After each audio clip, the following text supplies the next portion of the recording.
Bonjour à tous ou bienvenue sur ma chaîne YouTube. Je suis Monsieur Goodlife Angonia, un professeur indépendant en mathématiques. Alors, le sujet que nous allons aborder aujourd'hui, c'est un sujet très important pour ceux qui veulent devenir des grands mathématiciens. Oui. Alors, nous allons parler de comment comprendre les mathématiques et voir enseigner les mathématiques. Alors, je pense que j'ai eu à faire une vidéo récemment sur ce genre de choses. Mais aujourd'hui, nous allons essayer un peu d'aller encore en profondeur.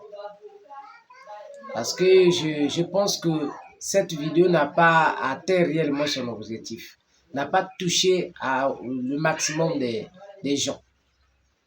Voilà pourquoi je vous conseillerais de liker, de partager et de commenter pour que cette vidéo puisse toucher le maximum d'élèves, sinon des enseignants.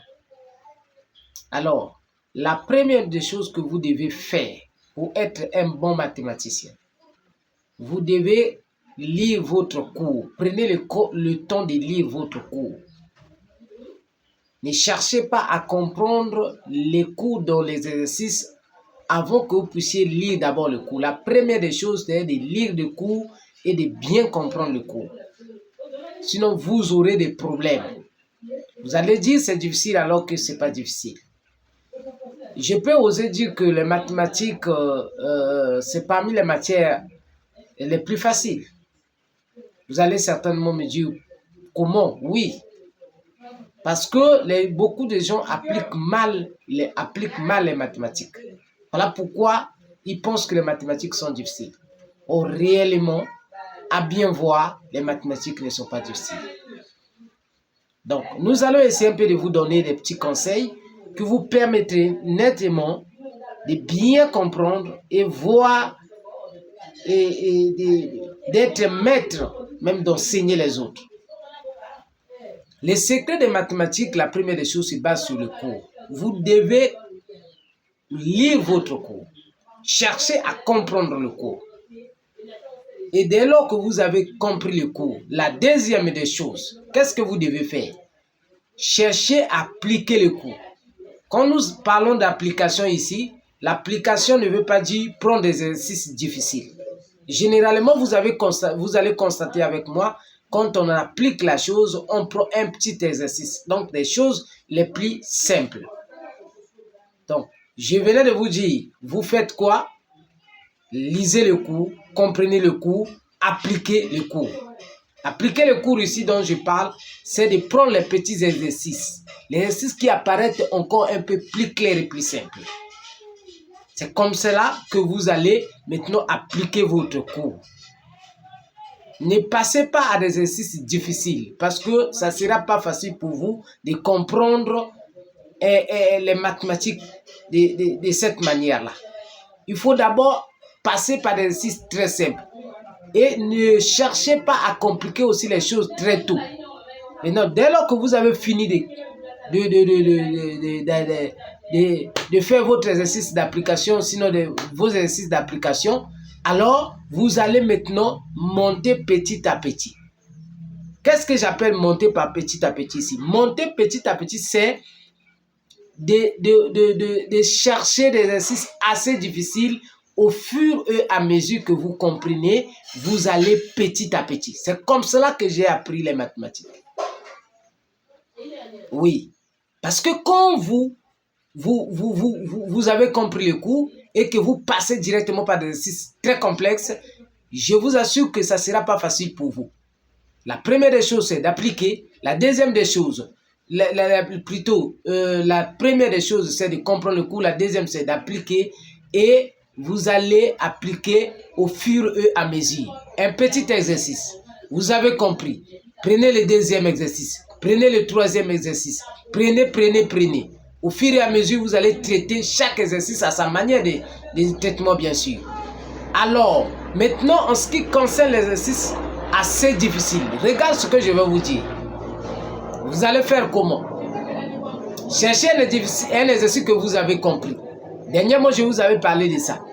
travailler cet exercice plusieurs fois. Plusieurs fois, bien que vous avez compris l'exercice. Mais je vous dirai quelque chose, que dans l'exercice que vous avez compris là, il y a d'autres choses que vous n'avez pas encore compris. Oui, aussi longtemps que vous ne travaillez pas cet exercice plusieurs fois. Mais dès lors que vous allez travailler cet exercice de plusieurs fois, vous allez constater que votre mémoire va vous révéler des choses cachées que vous n'avez pas encore compris. Moi, je pouvais prendre un exercice et faire cet exercice plusieurs fois. Je me souviens, comme je vous avais parlé récemment en classe de 4e, mon oncle paternel, un ingénieur en mathématiques, m'avait dit, petit, si tu veux devenir bon en mathématiques, alors fais de sorte que tu travailles les mathématiques jusqu'à rêver les mathématiques la nuit dans tes songes. Et c'est ce que j'avais appliqué. Déjà en classe de 4e, oui, je ne dormais pas parfois, je blanchissais les nuits et je travaillais.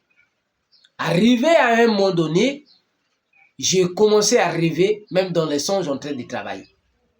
Et quand je partais à l'école, je vous rassure que mon élève, Monsieur Okana, à l'époque, à l'école privée Médichance, Monsieur Okana était scandalé parfois. Quand il me donnait l'exercice, avant même qu'il puisse finir l'exercice, je pouvais déjà donner des réponses.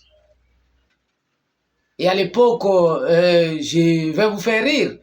Quand je ne trouvais pas quelque chose à manger à la maison, et quand je partais à l'école pour manifester mon mécontentement, je ne voulais pas répondre aux questions du professeur, et le professeur était parfois dessus. Il disait, mais monsieur Goodlife, mais qu'est-ce qui ne va pas? Hein, aujourd'hui, tu n'es pas dans ton assiette. Je comprenais les choses, oui, bien sûr, mais tellement que j'aimais à l'époque, j'aimais vraiment manger, je vous assure. Donc, c'est ça. Donc, prenez le temps de lire votre cours. Appliquez le cours et allez petit à petit.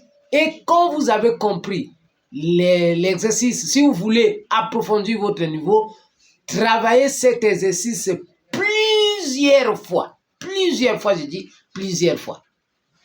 Plusieurs fois. Et dès lors que vous avez fini de travailler cet exercice plusieurs fois, essayez un peu encore de prendre d'autres exercices, travailler. Et vous allez constater que vous allez maintenant augmenter votre manière de faire. Et vous allez facilement aborder l'exercice. Alors, pour ceux qui veulent enseigner les mathématiques, je vous dis ceci, les secrets de l'enseignement des mathématiques. Les mathématiques, on ne s'enseigne pas de la manière où je vois d'autres personnes en train d'enseigner les mathématiques. Ils pensent que enseigner les mathématiques, c'est venir mettre un exercice au tableau, traiter un exercice parce qu'on connaît assez et tu supposes que les autres ont compris. Surtout pour ceux qui enseignent les mathématiques dans les chaînes. Ici, je ne viens pas pour critiquer les autres. Mais je suis assez dessus. Sinon, je suis désolé de ça. Parce que vous expliquez, devant vous, il y a pas vous n'avez pas d'élèves devant vous et vous enseignez, vous pensez que les gens comprennent. Mais parfois, ils ne comprennent pas. Quand tu veux enseigner les mathématiques, qu'est-ce que tu dois faire? Tu dois te mettre dans la peau de l'élève. Les petites choses que toi, tu poses dans ta tête, que ce sont des petites choses, x plus x par exemple, tu peux te dire que x plus x c'est 2x, tu balances et tu t'en vas. Tu penses que la personne qui est devant toi a compris, tellement qu'il n'est pas aussi là, il est derrière l'écran. Tu penses qu'il a compris. Mais je te dirais que x plus x que tu vois là, il y a une personne qui ne comprenne pas. Si tu doutes de cela, va demander à un petit enfant de la classe de CM2, dis-lui x plus x égale à combien? Il va dire x plus égale à quoi? Je ne comprends rien. Oui, il ne comprend rien. Alors, si tu veux maintenant bien expliquer, alors commencez et essayer un peu de transformer les mathématiques aux choses courantes. Souvent, moi, je faisais comme ça là avec mes élèves. Oui, je faisais comme ça.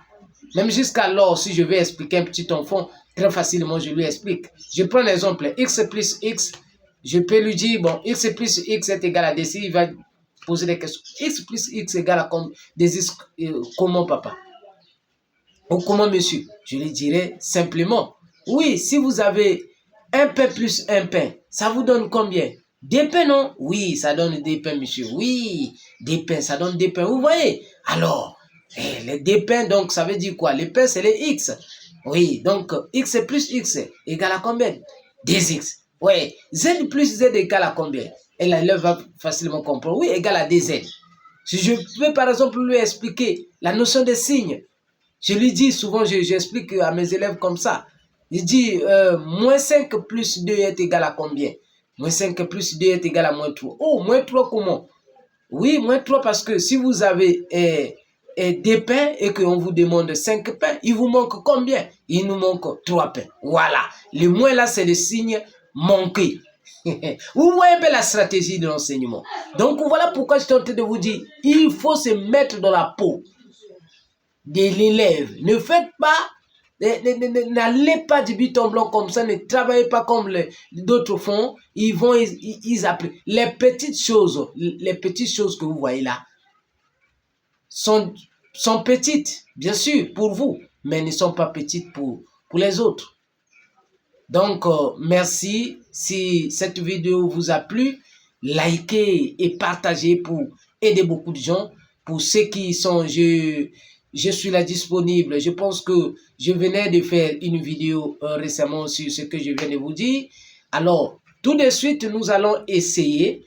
Abonnez-vous et restez scotchés parce que après là, nous allons faire un exercice sur les puissances, sur la factorisation. Et je vais vous montrer. Et certainement, dans 2 à 3 jours, nous allons faire un exercice sur les nombres complexes de la classe de terminale. Vous allez voir comment est-ce que nous allons expliquer les choses d'une manière très simple. Et nous allons prendre des exemples, je dirais, des exemples courants. Donc, les choses, nous allons transformer les mathématiques comme aux choses réelles et palpables pour que les gens comprennent si facilement. C'est ça ce que vous devez faire. Parce que les mathématiques ne sont pas fondées comme ça. Beaucoup pensent que les mathématiques ne sont que des calculs. Les mathématiques, c'est des choses que nous vivons chaque jour ici, qui ne sont qu'interprétées en mathématiques. La mathématique est réelle. La mathématique n'est pas quelque chose d'imaginaire, comme vous le pensez.